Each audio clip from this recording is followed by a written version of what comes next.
Hello everyone, आप सभी का बहुत बहुत स्वागत है इस छोटी सी और प्यारी सी धमाकेदार वीडियो में। तो प्यारे बच्चों, आज के वीडियो में मैं आपको क्लास 10th एनसीईआरटी मैथ के प्रश्नावली 8.1 का प्रश्न संख्या 5 को बहुत ही सिंपल तरीके से इस वीडियो में सॉल्व करने वाले हैं। तो चलिए दोस्त, आज की वीडियो बिना किसी देरी के स्टार्ट करते हैं। तो प्यारे दोस्तों, इस प्रश्नावली का क्वेश्चन नंबर 5 है जो आपके स्क्रीन पे दिखाई दे रहा है। क्वेश्चन है कि सेक थीटा बराबर 13/12 हो तो अन्य सभी त्रिकोणमितीय अनुपात आपको ज्ञात करना है।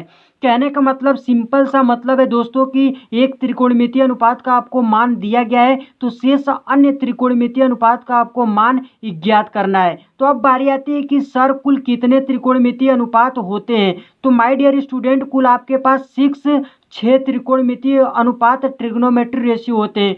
कौन कौन सर? तो पहला होता है साइन थीटा, कॉस थीटा, उसी प्रकार tan theta, cosec theta, sec theta और लास्ट है कॉट थीटा। ठीक है, तो ये आपके हो गए 6 ट्रिग्नोमेट्री रेशियो त्रिकोणमितीय अनुपात। ठीक है, जिसमें से आपको एक त्रिकोणमितीय अनुपात का मान दिया गया है सेक थीटा का। ठीक है, तो बाकी के बचे हुए जो 5 ट्रिग्नोमेट्री रेशियो हैं इनका मान आपको ज्ञात करना है। ठीक है, तो आइए सबसे पहले जो सेक थीटा दिया गया है इसको हम लोग लिख लेते हैं। तो सेक थीटा बराबर दिया गया है दोस्तों 13/12 दिया गया है। ठीक है, तो यहाँ पर आपको सेक थीटा का मान इसका सूत्र पता होना चाहिए। ठीक है, तो ये होता है दोस्तों कॉस थीटा का उल्टा होता है। ठीक है, तो कॉस थीटा का सूत्र होता है आधार बटा कर्ण, तो इसका ये जस्ट उल्टा होता है, तो इसका फॉर्मूला भी उल्टा हो जाएगा। तो क्या हो जाएगा? कर्ण बटा आधार हो जाएगा। ठीक है, तो कर्ण बटा आधार बराबर कितना दिया गया है दोस्तों?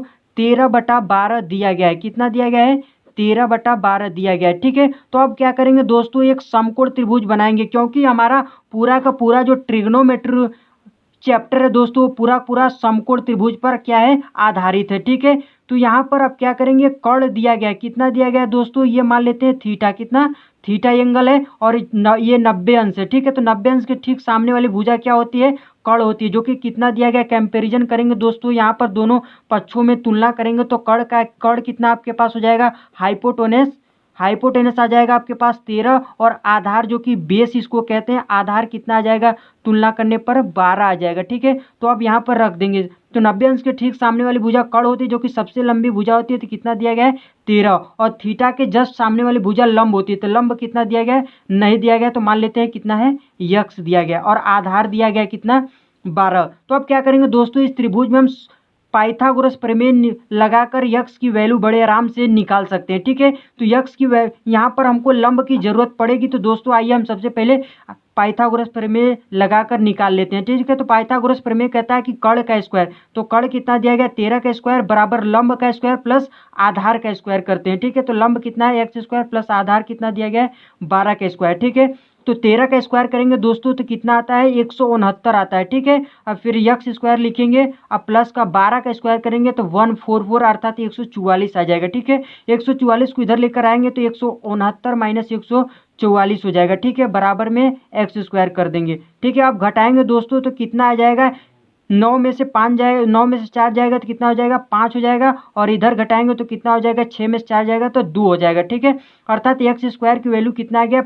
25 आ गया। ठीक है, तो यक्स का मान कितना आ जाएगा? 5, क्योंकि इधर आ जाएगा तो रूट में 25 हो जाएगा। ठीक है, तो 25 का वर्गमूल 5 होता है। ठीक है, तो इस प्रकार हमारे पास लंब कितना आ गया? 5 आ गया। ठीक है, तो आइए अब हम एक एक करके इन शेष जो ट्रिग्नोमेट्री रेशियो है इनका अनुमान निकाल लेते हैं। ठीक है, तो आइए साइन थीटा का सबसे पहले निकालेंगे। तो साइन थीटा का फॉर्मूला क्या होता है दोस्तों? साइन थीटा का फॉर्मूला होता है लंब बटा कर्ण होता है। कितना होता है दोस्तों? लंब बटा कर्ण, अर्थात कि परपेंडिकुलर अपान हाइपोटेनस। ठीक है, तो इस थीटा के लिए लंब कितना हो जाएगा? यक्स की वैल्यू कितना है? 5। ठीक है, और कर्ण कितना है दोस्तों? पहले ही हमको पता है 13। ठीक है, अब कॉस थीटा निकालेंगे। ठीक है, इसी तरह दोस्तों जितने भी 5 जो बचे हुए हैं इनका वैल्यू हम लोग निकाल लेंगे। ठीक है, फॉर्मूला यदि आपको पता है। ठीक है, तो कॉस थीटा का फॉर्मूला होता है, अभी मैंने बताया, आधार बटा कर्ण होता है। ठीक है, आधार बटा कर्ण अर्थात बेस अपान हाइपोटेनस। ठीक है, तो बेस इसके लिए कितना हो जाएगा? 12, अब बटा कर्ण कितना है? 13। ठीक है, अब क्या निकालेंगे दोस्तों? Tan theta. क्या निकालेंगे? Tan theta.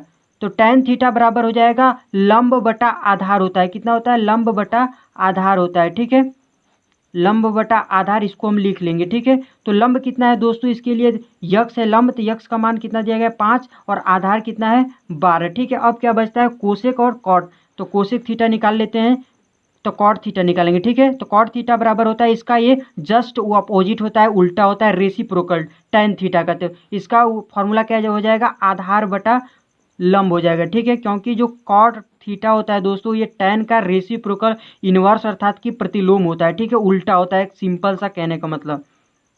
तो आधार बटा लंब इसका फॉर्मूला हो जाएगा। तो आधार कितना हो जाएगा दोस्तों 12 और लंब कितना है 5। ठीक है, अब निकालेंगे कोसेक थीटा, कितना निकालेंगे कोसेक थीटा।